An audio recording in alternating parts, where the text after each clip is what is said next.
Olá, eu sou o Daniel, sou agrônomo da Ecocitos e nesse vídeo nós vamos falar de 5 tópicos básicos para a gente pensar em melhorar o manejo e aumentar um pouquinho mais a produtividade dos pomares já implantados dentro da cooperativa. A visão aqui é especificamente falar sobre pomares de citros. Essas técnicas elas são conhecidas, mas a gente vai lembrar elas e colocá-las numa sequência para que fique bem fácil a gente, quando fizer o manejo da propriedade, conseguir adaptar os nossos manejos para cumprir todas essas etapas que são extremamente importantes para o rendimento dos pomares.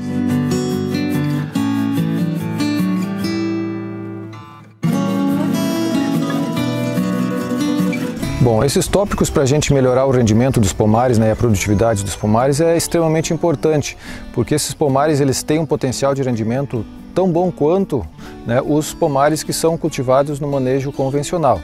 O sistema orgânico ele tem algumas particularidades, os manejos muitos são parecidos com os convencionais, nós temos insumos que podem ser utilizados tanto no solo quanto na parte aérea, enfim, só para colocar esse conhecimento ao nível do produtor para que ele possa realmente extrair o máximo desse manejo orgânico, tendo uma fruta de qualidade, uma fruta limpa, sadia, e os pomares também bastante longevos, sem doenças e um solo extremamente equilibrado com toda a cobertura vegetal e a biodiversidade que ele pode oferecer. A ideia desse vídeo então é justamente potencializar esse conhecimento para que o agricultor tenha isso sempre em mente. Esse pomar ele pode produzir tanto quanto um outro sistema tradicional de produção. O primeiro tópico que a gente vai lembrar aqui é um tópico bem básico, que é a própria adubação. Como o foco desse vídeo aqui é trabalhar com pomares já implantados, pomares já em produção, a forma de adubar eles é um pouco diferente de um pomar recém-implantado. Então, onde é que a gente vai depositar esse adubo e talvez o próprio manejo do adubo é um pouco diferente. Então, pensando nessa adubação, só lembrando alguns tópicos básicos. Se a gente tiver um pomar com o solo,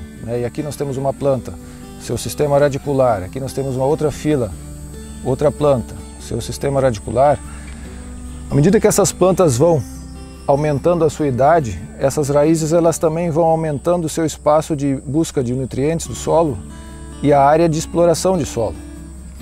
Muitas vezes essas plantas têm poucas raízes nessa parte aqui, mas a maior parte das raízes está localizada justamente na entrelinha. Então alguns cuidados são interessantes a gente tomar quando a gente faz essa adubação. O próprio manejo, por exemplo, roçadas ou colheita de frutas ou trânsito de maquinário pesado, ele pode compactar no rodado do trator aqui e evitar com que essas raízes consigam buscar o nutriente que está colocado aqui no meio. Então, dentro do possível, sempre buscar transitar dentro do pomar com o solo não encharcado. Às vezes a gente sabe que isso não é possível, mas dentro do que for possível, a gente tentar evitar esses períodos para justamente evitar essas compactações que evitam e impedem a circulação das raízes e o desenvolvimento delas para buscar o nutriente que está aqui no meio. Então, a própria adubação, quando ela vai ser espalhada no pomar, é interessante que ela fique nessa parte do meio, porque onde é que vão estar as raízes? E no próprio manejo das roçadas, uma técnica poderia ser utilizada para o composto ou o adubo não ficar exposto no sol, degradando pelo sol e queimando os micro-organismos pelo excesso de temperatura. Se eu tiver uma vegetação na entrelinha desse pomar, uma vegetação espontânea, eu vou roçar essa vegetação. Eu poderia fazer a adubação orgânica com essa vegetação ainda em pé, deposito o adubo aqui e depois eu roço. Então isso aqui vai me formar uma palhada em cima do composto, vai manter ele úmido, vai manter ele vivo e vai melhorar, vamos dizer, a própria decomposição dele dentro do sistema. Então esse manejo da roçada pode estar associada com a adubação. Isso vai melhorando a eficiência do sistema. Não vamos entrar em quantidades porque cada pomar é um pomar, cada solo vai ser um solo. Mas essas dicas elas valem para qualquer pomar em qualquer tipo de solo. Então para o agricultor, já quando for manejar roçada e adubação, podem ser coisas que podem estar associadas. Ele pode pensar isso num período que ele possa fazer as duas coisas bastante próximas, que elas são complementares. Dentro da adubação orgânica também alguns cuidados precisam ser tomados no que se refere à adubação. Como são materiais vegetais não tanto, mas muitos resíduos animais, por exemplo estercos, tanto de aves, suínos ou gados, enfim, o esterco que for utilizado, o próprio composto que é utilizado, ele deve estar fermentado, curtido, para ser utilizado dentro de um sistema de adubação orgânica. Por que isso?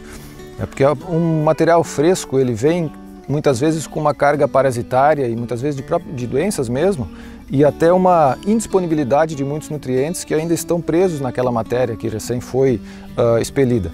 Então esse material, a partir do processo de compostagem, a própria elevação da temperatura vai eliminando ovos de parasitas, vai eliminando doenças. Então isso é um processo que precisa acontecer para esse material ser utilizado. Então o nutriente que vai estar associado nesse composto, depois dele fermentado, vamos dizer, estabilizado e praticamente sem cheiro, é um nutriente que vai estar disponível para a planta, ele não vai ser lixiviado, né? Ele vai estar, apesar de quebrar muitas vezes a ideia de que o cheiro do esterco, vão dizer, ele tem bastante nutrientes pelo cheiro. Na verdade, esse cheiro ele está perdendo nutrientes. Então, no processo de compostagem eu faço quando ele é controlado, eu consigo manter esse nutriente dentro do composto e do esterco curtido. Então, quando ele é disponibilizado, mesmo que ele não tenha cheiro, né, ele vai ter um cheiro de terra de mato praticamente, esse é o composto ideal para a gente utilizar dentro dos pomares. Então muitas vezes é interessante o agricultor deixar esse material curtindo na própria propriedade até que ele atinja esse ponto de terra de mato, vamos dizer assim, que seria uma compostagem bem estabilizada para ser utilizada.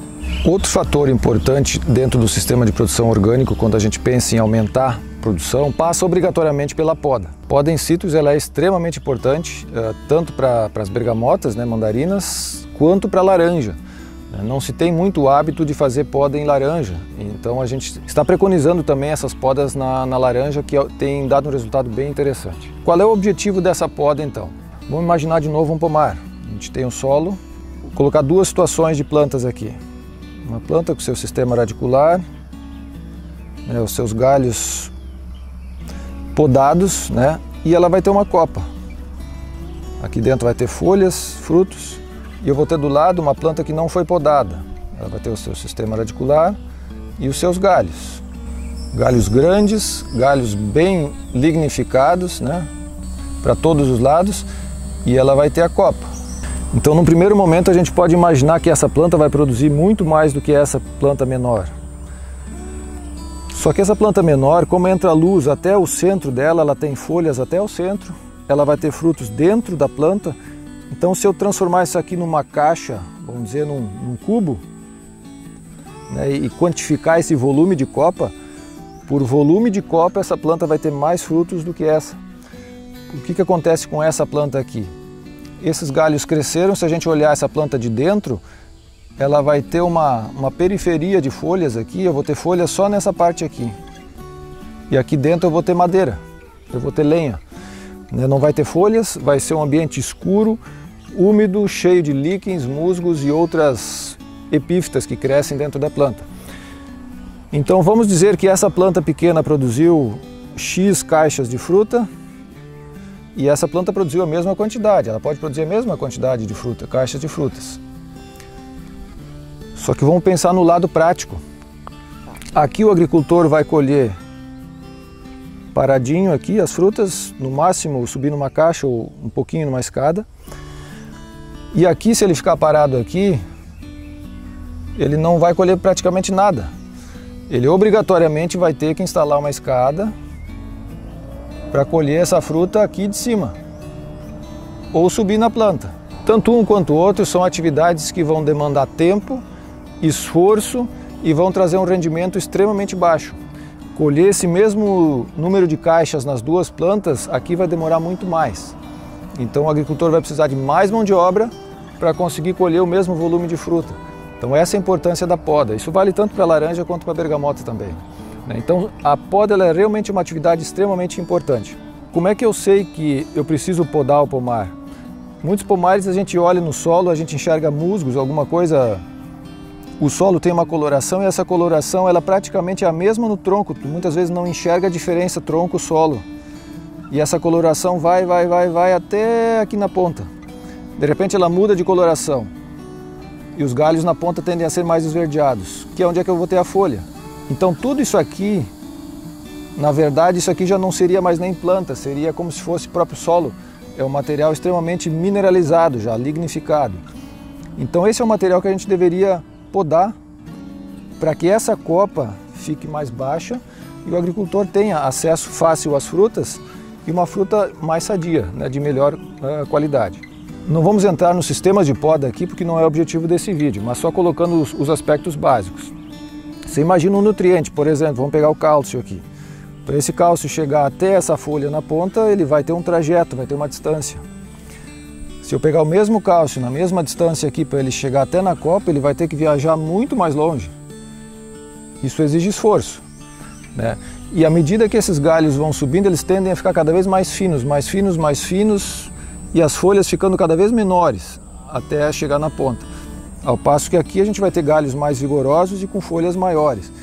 Então são detalhes que a gente observa a campo que ficam muito claros, assim, as dificuldades que o agricultor tem de trabalhar com uma planta dessa ou uma planta dessa.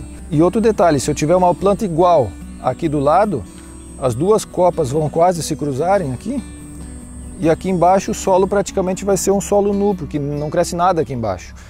Então a própria chuva começa a lavar esse solo. Eu não vou mais ter, por mais que eu diga que na agricultura orgânica eu preciso do solo coberto, a própria estrutura das plantas tirou a cobertura desse solo. E aí eu vou contra o meu princípio de manter o solo coberto. Então pode acontecer, se ele estiver num local inclinado, de começar a ter até uma erosão laminar nessa parte superficial, mesmo não revolvendo o solo, por uma questão de manejo de copa. A poda, ela é realmente uma atividade que o agricultor precisa dar uma especial atenção. Tem pomares que estão bem adubados, têm uma boa fertilidade, a poda seria quase mais importante do que uma própria adubação, uma reaplicação de adubo, né? O vigor obtido na poda de uma planta velha, ele pode ser extremamente benéfico e bastante impressionante como ela se recupera e volta a produzir rapidamente novamente. Essa poda ela vai me facilitar o próximo tópico que nós vamos comentar no vídeo agora. Se eu for fazer uma pulverização nessa copa aqui, é mais fácil, eu tenho mais acesso, consigo molhar melhor essas folhas, né, e atingir melhor o alvo, do que se eu tiver que atingir um alvo nessa altura. Então essas plantas mais baixas, elas também facilitam o manejo fitossanitário, que é o próximo tópico que a gente vai comentar agora. Mais um tópico importante para a gente tentar atingir uma melhoria nesse sistema de produção orgânico é dar uma atenção especial quando a gente fala de manejo de pragas e doenças. Na verdade, pragas e doenças é um termo bastante forte. Na verdade, são indicadores que a gente está trabalhando com um sistema desajustado. E às vezes é difícil da gente entender isso. Como é que essa praga está tomando conta do meu pomar? A pergunta que a gente deveria então se fazer: por que ela está tomando conta do meu pomar? O que aconteceu antes dela estar aqui? Quando a gente vai no médico com algum sintoma, ele sempre pergunta: e o que aconteceu antes, né? Então a gente deveria fazer a mesma pergunta quando a gente tem um problema dentro do pomar, né? Por que essa doença está aqui? O que aconteceu antes dela se instalar aqui? Então isso já ajuda o agricultor a ter um entendimento, vamos dizer, mais amplo da propriedade como um todo. Como é que esse sistema todo funciona, né? Ter essa visão mais sistêmica. Dentro de um pomar adulto, então, algumas pragas são importantes. Aí a gente vai ter a mosca das frutas, uma das principais. Eventualmente pulgões, né? Não se tem tido grandes problemas de pragas dentro dos pomares orgânicos, né? Alguma cochonilha, algum pulgão, uma brotação mais vigorosa. Mas estar atento, e quando eu falo de pragas, é aprender a identificar elas, né? Isso eu acho que é interessante o agricultor também prestar atenção nesses detalhezinhos. Às vezes chegar no solo, tirar as folhas, olhar, cheirar, ver aquele material, ver o que está acontecendo ali, chegar bem perto da flor, da fruta, por que ela caiu, né? O que está acontecendo, ela está podre, ela está com alguma mancha, ela está com algum sintoma. Então são vários indicativos do que está acontecendo. Dentro das doenças, uma das que se destaca hoje é a leprose, a antracnose, que é a chamada estrelinha. O próprio cancro já não é mais tão complicado dentro dos sistemas orgânicos, nos sistemas agroflorestais ele não existe mais. Então, para a gente conseguir trabalhar essas doenças e saber identificar elas. Às vezes a leprose está num galho que tu não enxergou, ele está escondidinho num galho velho. Por isso o tópico anterior da poda, ele ajuda muito no controle dessas doenças. Então quando eu não podo o pomar, a tendência é eu ter mais problemas sanitários, porque eu fico com uma reserva de micro-organismos, eu crio um ambiente para que eles fiquem dentro do pomar. E a poda meio que bagunça isso, a gente consegue trazer um pouco mais de vitalidade, a planta reage melhor. Aí a leprose é uma que a gente passa despercebido 1 ano, 2 anos, de repente todo o pomar está tomado com leprose. Aí a gente tem um problema sério para conseguir vencer essa barreira. A antracnose também é outro problema que às vezes acontece em períodos chuvosos ali na florada, onde é que a gente tem esse fungo se instalando e depois cai todas as frutas. E o produtor às vezes olha: nossa, meu pomar floresceu muito bem, mas não tem mais frutos. Então, se a gente tem um histórico que isso acontece nesse pomar, procurar o pessoal da área técnica para a gente tentar fazer alguma coisa. Existem maneiras de se trabalhar isso tem homeopatias para se usar, tem caudas para serem usadas, né? A própria biodinâmica tem preparados que podem ser úteis para esses sistemas. Quando se fala em aprender a identificar o que está acontecendo no pomar, não é que o produtor tenha que saber o nome da doença, enfim, nada disso, mas algumas coisas básicas que tem se verificado ao longo da experiência que a gente trabalhou em outros locais também. Às vezes o agricultor diz, eu tenho muita mosca das frutas, um exemplo, né? No meu pomar. Daí se vai olhar o pomar e a garrafinha que ele usou é um suco, esse suco apodreceu com o sol, com o calor e atraiu realmente um monte de mosca lá dentro. Só que tudo que entrou ali dentro não é mosca das frutas, aquilo são muitas vezes moscas de frutas em decomposição, né? É uma outra espécie de mosca. Então, apesar dele ter pegado um monte de animais ali dentro, não é nenhum daqueles que causa problema no pomar dele. Então ter esse entendimento, né, de que a mosca das frutas ela vai precisar de um suco, se quiser usar suco como uma armadilha, tem suco fresco, um suco podre, tu vai pegar mosca de suco podre, né? São coisas bem básicas que às vezes confundem o agricultor. E outro detalhe desses manejos, quando se falando agora específico da mosca, se a gente tem um histórico de novo de ataque de mosca no pomar, não adianta nós nos preocuparmos em controlar a mosca depois que eu enxerguei uma fruta com um furinho da mosca. Bom, daí ela já infectou o pomar. A gente tem que se preocupar antes dessa fruta começar a amadurecer. Então o monitoramento da mosca, ele praticamente teria que acontecer o ano inteiro dentro desse pomar. Então o agricultor faz tudo certo, aduba, poda e daqui a pouco ele peca no controle da mosca, né, que ela é mais intensa na laranja, que são frutos mais tardios, ou em frutos muito precoces, são os dois extremos que a mosca pega. Então esse detalhezinho ele tem que estar muito atento. E se fizer um monitoramento ao longo do ano todo, ele garante que ele não vai perder essa fruta. Então ele teria feito tudo certo, só que na verdade a gente acaba perdendo fruta, acaba perdendo rendimento, produtividade por uma deficiência de manejo. E hoje a mosca existem também insumos que a gente pode utilizar, que são permitidos na agricultura orgânica para controle da mosca, que têm sido bastante eficientes quando são utilizados de maneira correta e sistemática. Ainda dentro das doenças, né, moléstias dos citros, algumas podem estar associadas ao manejo do agricultor, por exemplo, nas roçadas, né? Se a roçadeira bater na base da planta, né, ou machucar o tronco, descascar ou der uma batida, né, ou mesmo as roçadeiras costais, às vezes a gente quer tirar aquela vegetação que está encostada na plantinha e por mais perito que seja o operador em fazer aquele movimento, se a roçadeira pegar um galhozinho ou uma pedrinha que ele não viu, ela vai puxar e vai bater na planta, né? E essa batidinha na planta às vezes pode diminuir a vida útil dessa planta, porque tem muitos micro-organismos que podem causar gomose, né? Abre uma ferida perto do solo onde estão esses micro-organismos, se for um lugar mais úmido, pode vir a desenvolver essa doença. E se o agricultor não vê isso, de repente ele enxerga que a planta está amarelando, aí quando ele vai olhar o que aconteceu na base da planta, é tarde, porque aí já a ferida é tão grande que eu não consigo mais recuperar essa planta. Então vocês imaginem o prejuízo, vamos dizer, a longo prazo.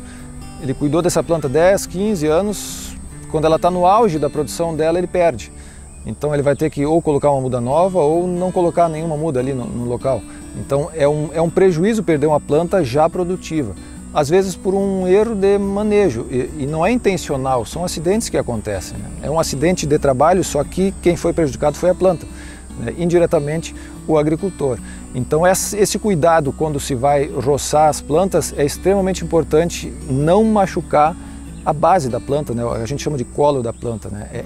Ele tem que estar íntegro para que nenhuma bactéria, nenhum fungo, nada consiga penetrar esse tecido e apodrecer, criar um problema mais sério que vai comprometer essa planta depois. Dentro dos pomares, quando a gente fala de doenças e muitas vezes até insetos e ácaros, um dos grandes disseminadores pode ser o agricultor, pode ser o próprio ser humano, através do trator, das caixas, dos equipamentos, né? Do material de poda. Algumas doenças são bastante, vamos dizer, infecciosas, principalmente as que são causadas por vírus, por exemplo, a leprose.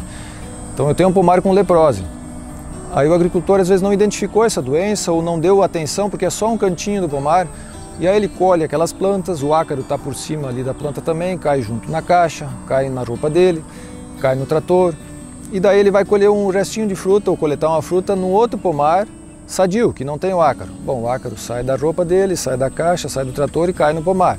Injeta a leprose lá onde não tinha. Tem esse cuidado. Então quando a gente estiver trabalhando num pomar doente, isso vale para o cancro também. né, e outras doenças em geral, mas cancro e a leprose são especialmente afetados por esse manejo. Então, quando a gente estiver nesses pomares contaminados, não entrar nos pomares sadios. Então isso vale da programação do agricultor. Eu vou me programar a minha agenda de trabalho da semana, beleza? Eu vou trabalhar num pomar com leprose, então eu vou trabalhar por último nele, daí eu venho para casa. Ou eu trabalho o dia inteiro nele e venho para casa. Ou venho para casa de meio-dia, troco de roupa e volto para o pomar sadio. Então fazer esses manejos básicos que às vezes não se tem noção da importância que isso é, né? Qualquer sistema sanitário de saúde ou no hospital fazem a mesma coisa, eles não vão circular entre os pacientes depois que tu estava numa ala infectada. O mesmo a gente deveria ter esse cuidado dentro da agricultura, para que a planta também não seja suscetível a um problema que nós estamos levando para dentro do pomar. Falamos de poda antes, e um detalhe interessante na questão da poda, que a gente frisa bastante aqui, que é extremamente importante o agricultor prestar atenção, porque se notou muita diferença a campo, são no que se refere às épocas de poda. Eu posso praticamente fazer alguma interferência de poda de janeiro a janeiro dentro do pomar. Só que a gente preconiza muito que esse manejo seja feito dentro dos períodos que o calendário astronômico biodinâmico preconiza. Já fizemos um outro vídeo falando do calendário e dos seus usos relacionados com a poda, só lembrando esse tópico devido à importância e dos resultados que se teve dos pomares que foram podados nos períodos que o calendário indicou, que pela circulação de seiva a planta se estressa menos, brota com muito mais vigor e com muito menos problemas sanitários do que se essa poda for feita no período estressante indicado no próprio calendário. Então, como a poda é uma agressão, estamos fazendo um corte, é um ato violento que estamos fazendo nessa planta, ela sente. Então que a gente utilize, como a planta está muito ligada a esses ritmos astronômicos, vamos dizer assim, que seja um período onde ela sofra menos essa interferência. E associado à poda, um outro tópico interessante de lembrar, além da utilização do calendário, das épocas preconizadas no calendário, é nessas podas utilizar um curativo, né? Quando se vai no hospital fazer um corte ou uma cirurgia, a gente não sai com o ferimento aberto, sempre ele é tapado para proteção. A planta, a gente tem que partir do mesmo princípio para a planta, ela precisa ser protegida para evitar essa perda de energia e pegar alguma doença naquele ferimento. Então essa pasta de argila é uma das que a gente pode utilizar, basicamente a argila, não é objetivo mostrar como se faz a pasta, mas é uma ferramenta extremamente importante que pode ser utilizada. Ou as pastas bordalesas, que podem ser utilizadas também dentro da agricultura orgânica para esses ferimentos. Mas se preconiza a utilização da argila, que é um material natural e terapêutico por natureza também. O quinto e último tópico que nós vamos comentar nesse vídeo vai falar um pouquinho sobre a cobertura de solo e o manejo dessa cobertura. Dois sistemas básicos que a gente utiliza dentro da cooperativa e que eu considero bastante importantes no que se fala manejo dessas plantas de cobertura. Em primeiro lugar, pela importância que elas têm, independente de eu ter implantado uma cobertura através de uma semeadura de alguma espécie, tanto de inverno quanto de verão, quanto se eu deixar as plantas espontâneas crescerem e eu manejar as plantas espontâneas. A função delas vai ser manter temperatura de solo, vai ser incorporar matéria orgânica, vai ser trazer biodiversidade ali para dentro, reduzir velocidade da água, erosão, enfim, aumentar a infiltração de água. Tem vários benefícios dessa vegetação companheira, vamos dizer assim, dentro do pomar. Quando a gente implanta, por exemplo, num pomar no inverno, azevém, aveia, ervilhaca, enfim, alguma planta de cobertura, às vezes nos pomares adultos até é difícil porque as próprias plantas já não permitem muito mais manejos intermediários. Isso é mais comum nos pomares mais jovens. Mas muitas vezes o azevém ressemeado ele rebrota, enfim, e domina a vegetação interna dos pomares nesse período de inverno. Então é excelente pela cobertura que ele promove, só que nós temos uma espécie só dominando, então se a gente for pensar na questão de biodiversidade, eu vou estar com uma espécie só ali. Então eu gosto muito de trabalhar com a questão das plantas espontâneas, ou seja, trabalhar o solo através da adubação e preconizar o manejo das espécies que vão nascer naquele espaço ali. Então ali num primeiro momento se o solo, e até porque elas nos dão uma ideia de como é que está a fertilidade do solo de uma forma bastante precisa, né? Então são as chamadas plantas indicadoras, né? Se eu tenho excesso de uma espécie só, posso procurar na literatura o que ela está me dizendo. Está faltando alguma coisa, está compactado, está úmido, está faltando algum nutriente específico. Então ela me dá uma leitura de ambiente, de paisagem, vou dizer, muito importante do que acontece naquele ambiente. Agora, se eu tenho várias espécies, não tem nenhuma predominando, eu já tenho um solo mais equilibrado. Então já é uma ideia visual que o agricultor pode ter. Opa, está faltando uma coisa, estou tendo excesso de outra, né? Então, por exemplo, se eu estou com... dificilmente acontece isso nos pomares, mas é uma planta bastante indicadora. Excesso de caruru, vamos dizer, só tem caruru no meio do pomar, bom, eu estou com excesso de nitrogênio livre dentro do sistema, eu adubei demais, provavelmente. Ou estou com muita samambaia, bom, eu vou estar com problema de alumínio. Se tu fizer uma análise, vai aparecer um monte de alumínio lá. Então são plantas adaptadas para aquela situação. E a função delas vai ser justamente complexar esse alumínio em matéria orgânica para que ele não fique disponível para o sistema, ou eu segurar esse nitrogênio para que ele não seja lixiviado e contamine o lençol freático. Então, são curativos da natureza para alguma desordem que aconteceu naquele sistema. Então, as plantas companheiras, vamos dizer assim, elas são extremamente boas quando a gente consegue entender o porquê que ela está ali. A própria gramínea, que muitas vezes é massacrada, vamos dizer assim, dentro desses sistemas, porque ela realmente tem um controle difícil e ela é extremamente agressiva, mas a pergunta que se faz é por que ela é agressiva e por que ela está ali. Ela tem uma função a cumprir dentro desse sistema, e quando tu começa a entender isso e tira as condições para que ela aconteça, ela se torna menos agressiva. Talvez nunca vamos tirar ela do sistema, mas ela não vai mais me incomodar como ela incomodava antes. Então essa é a ideia, não é extinguir nada, mas trazer para um nível de equilíbrio que a gente possa trabalhar em conjunto sem um incomodar o outro, vamos dizer assim. Então, dentro desses manejos, as plantas adultas, roçadas eventuais no pomar, 1, 2, 3 vezes ao ano, seriam interessantes, porque essa roçada muitas vezes ela é como se fosse uma adubação. Eu tenho um material vegetal com carbono e um monte de nutrientes que essas plantas retiram do solo. Se eu não roço, esse nutriente não volta para o solo, mas se eu faço uma roçada, esse material vai ser picado em pedaços menores e vai ser depositado na superfície do solo. Então ali eu vou ter uma compostagem. Eu faço uma compostagem laminar, que a gente chama, com esse material. Então esse nutriente vai ser liberado de novo para a planta. Então às vezes o pessoal fala do azevém, mas o azevém tira muitos nutrientes do solo. A planta amarela quando eu roço o azevém. Aí vai da gente entender qual é o ciclo do azevém. Se eu roço ele no período vegetativo, ele vai brotar. E para brotar ele vai ter que puxar nutrientes de novo. Então ele vai tirar o dobro de nutrientes daquele sistema, daí a planta sente. Agora se eu roço ele quando ele já está com a semente, ele já está numa fase inversa, ele não brota mais, então ele já está liberando aqueles nutrientes que ele pegou do solo. Então é uma questão de entender os ciclos dessas plantas também, né? E muitas vezes não precisa nem ser feita uma roçada quando eu tenho uma aveia ou um azevém. Deixando ela mais alta mesmo, se eu tenho problema, por exemplo, de grama paulista, que é uma grama agressiva, a própria braquiária, que cresce mais no verão, se eu roçar a aveia, eu estou baixando essa sombra e estou favorecendo a braquiária ou essas gramas. Agora, se eu deixo esse azevém ou essa aveia sem roçar, eu mantenho essa sombra por mais tempo, então demora muito mais para essa outra gramínea de verão conseguir entrar competindo dentro do sistema. Então eu atraso o ciclo dela. Então é uma maneira da gente retardar talvez ou diminuir uma roçada no verão, depois manejando os plantios de inverno. E esses resíduos que são manejados dentro do pomar ou por roçada, e até o próprio resíduo da poda, né, os galhos que saem da poda, né, exceto a lenha, a madeira, que pode ser daqui a pouco utilizada por algum fim, não se pode utilizar fogo para se eliminar esses resíduos do pomar. Então a utilização do fogo dentro desses sistemas de agricultura orgânica não pode ser utilizado, até porque daqui a pouco no primeiro momento o agricultor pode enxergar, opa, mas eu tive um benefício, melhorou por causa da cinza. A longo prazo o fogo ele é prejudicial para todo o sistema como um todo, dentro do manejo que a gente faz.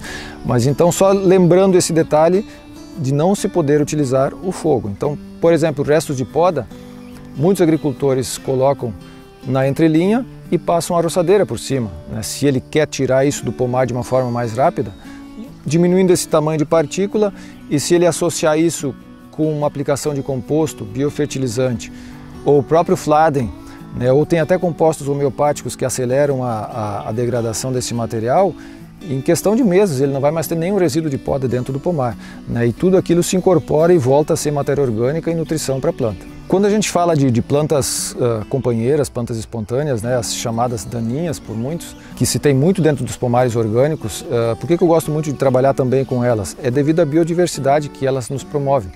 Então, no metro quadrado a gente vai ter muitas espécies diferentes e nós teremos flores o ano inteiro. Alguma espécie vai estar florescendo em algum momento, ou seja gramínea ou seja dicotiledônia, ela vai estar florescendo. Então eu tenho um trânsito e uma circulação e uma manutenção de insetos que muitos deles vão ser benéficos, vão ser predadores dentro do pomar o ano inteiro. Então por isso essa vontade de trabalhar sempre dar preferência para utilizar essas espécies espontâneas, porque tu quebra a monotonia da paisagem, né? Eu já tenho, se eu não trabalho com agrofloresta, eu já vou ter um monocultivo de citros. E se eu trabalhar com uma cultura plantada, vamos dizer assim, semeada, eu vou estar trabalhando com outra monocultura de planta de cobertura. Então uma maneira de quebrar essas, vamos dizer, monoculturas seria eu trabalhar com as espécies nativas, que são extremamente eficientes para fazer essa reciclagem de nutrientes também. Espero que esse vídeo tenha ajudado a esclarecer algumas dúvidas e se tiverem alguma dúvida ou algum questionamento ou alguma sugestão de vídeos que a gente possa abordar nos próximos, podem comentar que a gente, na medida do possível, responde e tenta fazer outros vídeos atendendo às sugestões. Muito obrigado e até a próxima!